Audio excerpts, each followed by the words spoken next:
There's a very specific, um, very uncomfortable paradox that I think a lot of us are living through right now. Mm. I was reading the source material for today, and it put a name to something I've felt, and I suspect a lot of listeners have too. We have people who, on paper, are just winning. Oh, yeah. They have the savings account, the emergency fund, the 401k match. The checklist is complete. The checklist is complete. They've done everything their parents and their financial advisors told them to do. Right. But they are waking up at 3 a.m. with this gnawing, deep sense of insecurity. It's a panic that the numbers say just shouldn't exist. No, the spreadsheet says you're fine, but their brain is screaming, we are not safe. Exactly. It's the defining condition of the modern economy. The spreadsheet says you're safe, but your gut says you're in danger. And the sources we're looking at today, they argue that your gut is actually the one that's doing the math correctly. That is a terrifying thought to kick things off with, that my anxiety is actually smarter than my bank account. Yep. But then there's the other side of it, and this is the other half of the paradox. We see people who don't have that huge pile of cash. Maybe their assets are modest. Yet they seem completely unbothered. Completely. They walk around with this calm confidence that is, frankly, confusing. They aren't worried. It's only confusing if you're using the old rubric. If you look at the concept we're diving into today, it's labeled in the research as LMP-03. It all starts to make perfect logical sense. Okay, so that's what we're unpacking. LMP-03. It sounds a bit technical, maybe like a tax code or something. Or robot from Star Wars. Right. But honestly, this might be one of the most important psychological reframes we've ever discussed on a deep dive. It suggests that everything we were taught about financial security is based on an outdated model. It's a radical shift in how we define safety.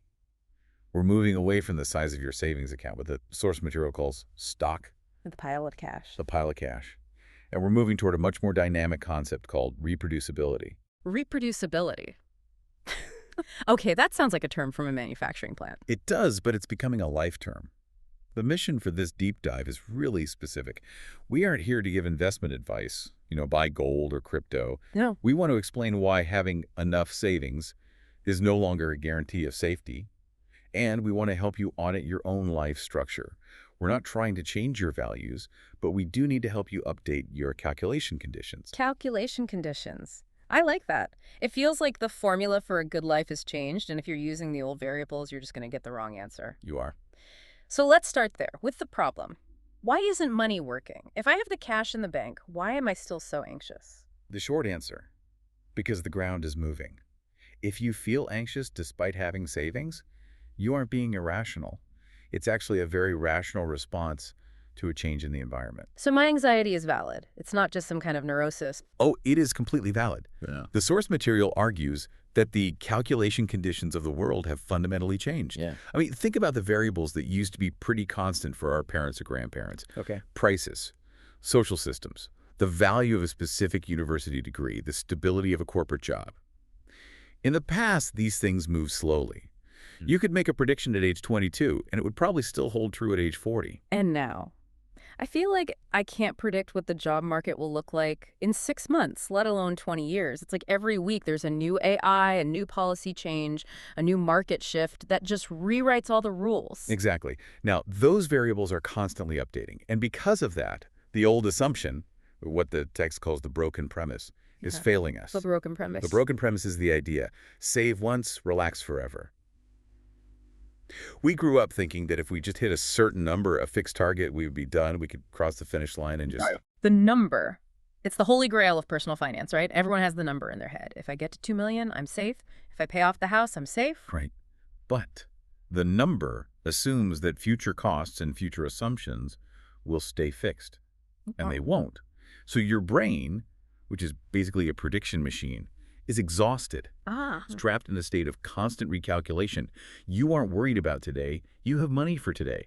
You are worried that your current solution won't work tomorrow because the rules of the game will have changed again. That makes so much sense. It's like trying to build a house on a foundation that keeps turning into liquid. Doesn't matter how strong the bricks are if the ground just gives way. Perfect analogy. But let me play devil's advocate for a second. If I have, say, $10 million in the bank, surely I'm safe, even if the ground moves. For the ultra-wealthy, sure, the buffer is so large it might not matter.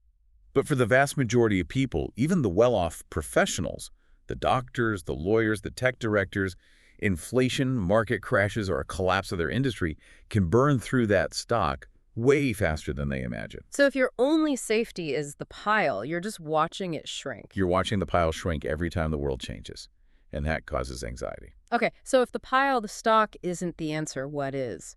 This brings us to the core of the deep dive, the structural shift.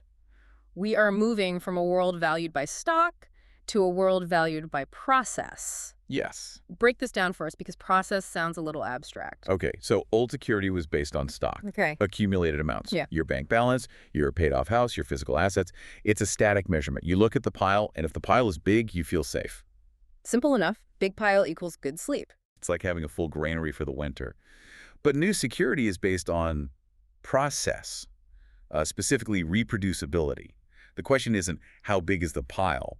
The question is, can this life be rebuilt? I want to make sure we really nail this definition because it feels like the pivot point of this whole deep dive. Can you give us a plain English definition of reproducibility in this Yes. context? Reproducibility is the probability that you can continue or rebuild the same standard of living even if the external conditions change completely. It's not about what you have. It's about your ability to generate your life again from scratch if you had to. Wow, that is a terrifying but also kind of liberating thought. If I lost it all today, the job, the savings, the house, could I build it back tomorrow? Exactly. And this changes how we view credit. And I don't mean your FICO score. Right. We're talking about life credit, trustworthiness. Traditional credit, it just looks at your annual income and your account balance. High income, high balance, you're credible. But the new standard. The new standard, life credit, looks at three things. And I'd really encourage listeners to mentally score themselves on these as we go. They are multiplicity, flexibility, and mobility. Okay, let's take them one by one. Multiplicity. That sounds like diversification like you do with a stock portfolio. It's similar, but applied to your income and your identity.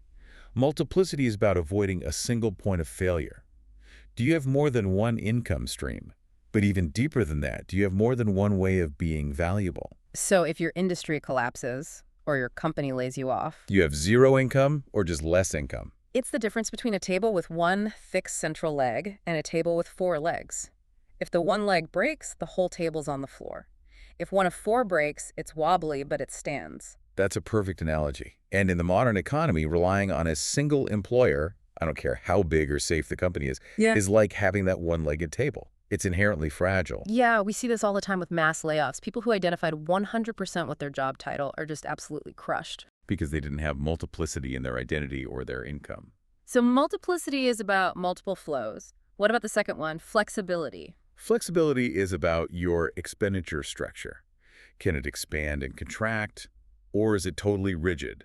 This is really the battle between your fixed costs and your variable costs. And this is where lifestyle creep gets people, isn't it? You get the raise, so you get the bigger house, the nicer car, and suddenly your baseline to survive is huge. Yes, that's the trap.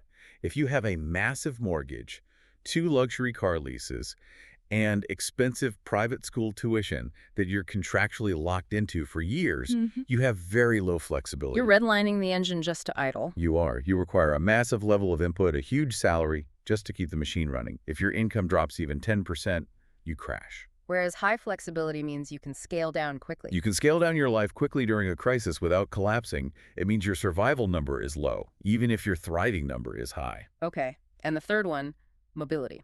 Mobility is the ability to move. And I don't just mean moving houses, though that's part of it. I mean moving your skills to a new industry, moving your relationships into a new context. Can you give an example of low mobility? Because I think a lot of people feel mobile because they have a car, but that's not really what you mean here. No, not at all.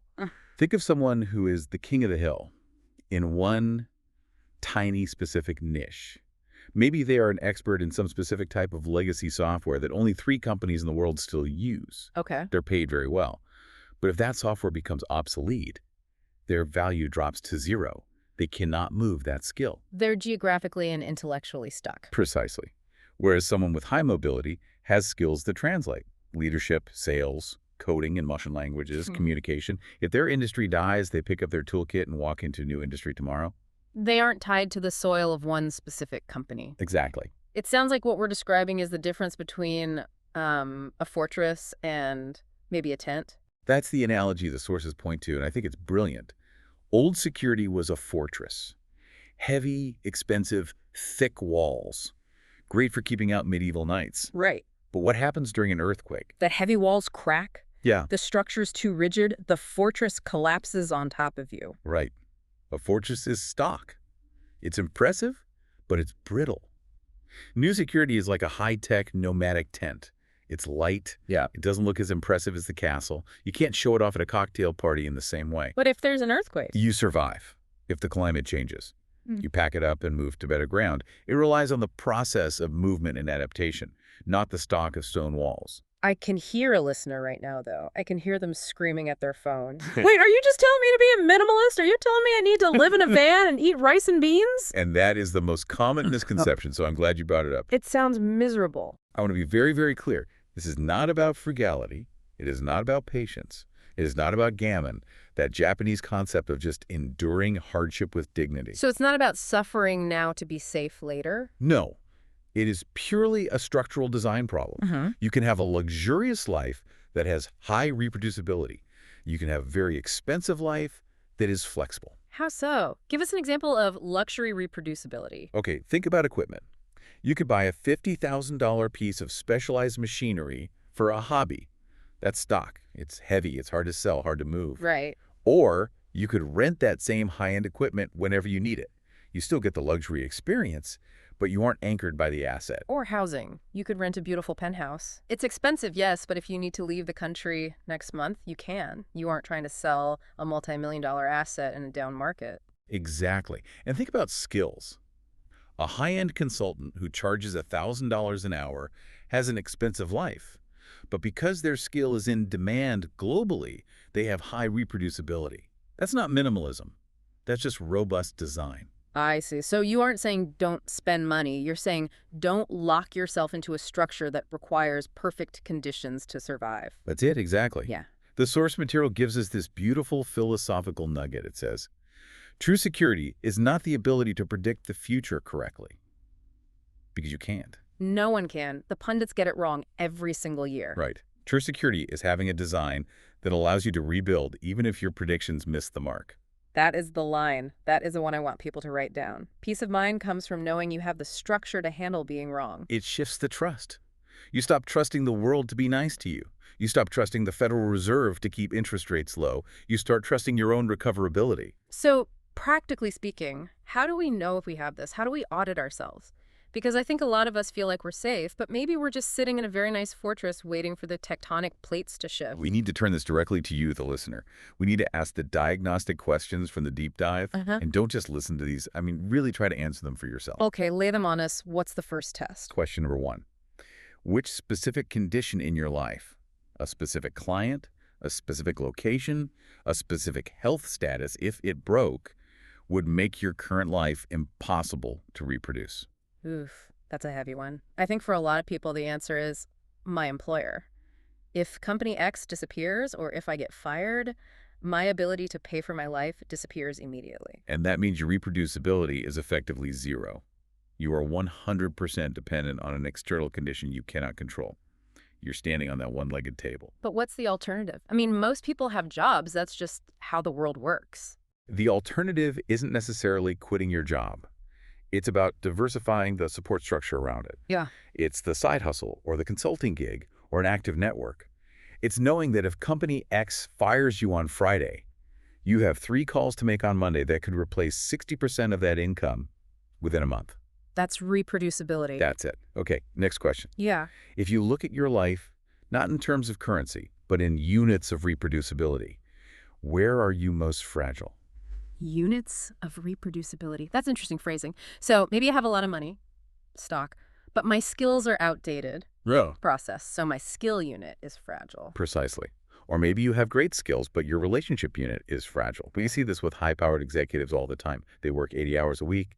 They neglect their friends, their industry peers, their community. They have a big bank account, but zero social capital. So if they lose the job, they have no one to call. Exactly. No one is going to help them rebuild because they haven't invested in the process of relationships. They only invested in the stock of the salary. If the answer to who would help me rebuild is no one, your reproducibility is dangerously low no matter how much is in your 401k. And the institutions around us, our banks, our companies, are they helping us do this? Well, that's the third question. Do the institutions around you, your company, the government, the banks, do they actually measure this reproducibility? Or are they still looking at the old numbers? Oh, I think we know the answer to that. They are definitely looking at the old numbers. Try getting a mortgage with high reproducibility but unstable monthly income. The bank hates that. They hate it. They want to see the W-2. And Mm. that's the disconnect. Eh. Society's still grading you on the fortress model. They want to see the stone walls. But reality. But reality is grading you on the tent model. And when the earthquake hits, reality wins. The bank might approve the fortress, but the earthquake doesn't care. This really changes how I view my own safety net. I've always thought of a safety net as a pile of money I fall into, like a mattress. Mm-hmm. But this makes it sound like the safety net is actually a trampoline. It's about the ability to bounce back, not just land soft. That's a great image. A pile of money runs out. Right. A mattress eventually hits the floor. But a process of generating value, that can last indefinitely. A trampoline can bounce you back up 1,000 times. It's empowering, actually, because saving $1 million feels impossible for a lot of people. The stock game is hard to win if you aren't already rich. Right. But building a second income stream, or learning a new flexible skill, or just lowering fixed costs, that feels actionable. It is actionable, and it puts the control back in your hands. You stop waiting for the economy to stabilize, because it won't, and you start stabilizing your own internal design. You stop asking, will I be okay? And you start asking, can I figure it out? So as we wrap up this deep dive, let's recap. What's the main takeaway here for someone driving to work right now, maybe gripping the steering wheel a little tight? The takeaway is that security has migrated. It has physically moved. It used to live in the question, how much do I have? Now it lives in the question, how well is my life designed to handle change? And for the listener who has been staring at their bank account, watching it grow, but still feeling that pit in their stomach. That pit in your stomach is your instinct telling you that the calculation conditions have changed. It's your survival instinct working correctly. The aha moment is realizing your anxiety isn't about the money. It's about the lack of a mechanism to rebuild. It's the missing link. It's the missing link. Yeah. You're investing in stock when you should be investing in process. It explains why the minimalist digital nomad might feel safer than the over-leveraged corporate VP. That explains it perfectly. And I want to leave everyone with one final, perhaps slightly provocative thought to mull over. Let's hear it. If you stopped counting your money and started counting your options to rebuild, how rich are you really? Wow. Counting your options to rebuild, that is a completely different scoreboard. It is. Some of the richest people on paper are actually incredibly poor in options. They are trapped in golden handcuffs, dependent on a single industry, with high fixed costs. They are one crisis away from ruin. And some people, with modest bank accounts, are incredibly wealthy in options. They could restart their lives tomorrow in 3 different cities with 3 different careers. Who is really safer? I think we know the answer, and I think that answer gives us a lot of homework to do. It does. Yeah. But it's the good kind of homework, the kind that lets you sleep at night. Thank you so much for walking us through this. It's a total shift in perspective. My pleasure. It's a necessary shift for the world we live in now. And thank you to everyone listening to this deep dive. I hope you take a look at your own life design this week, not with fear, but with that engineer's mindset. Look for the cracks in the fortress, and maybe think about how to build a better tent. We'll see you next time.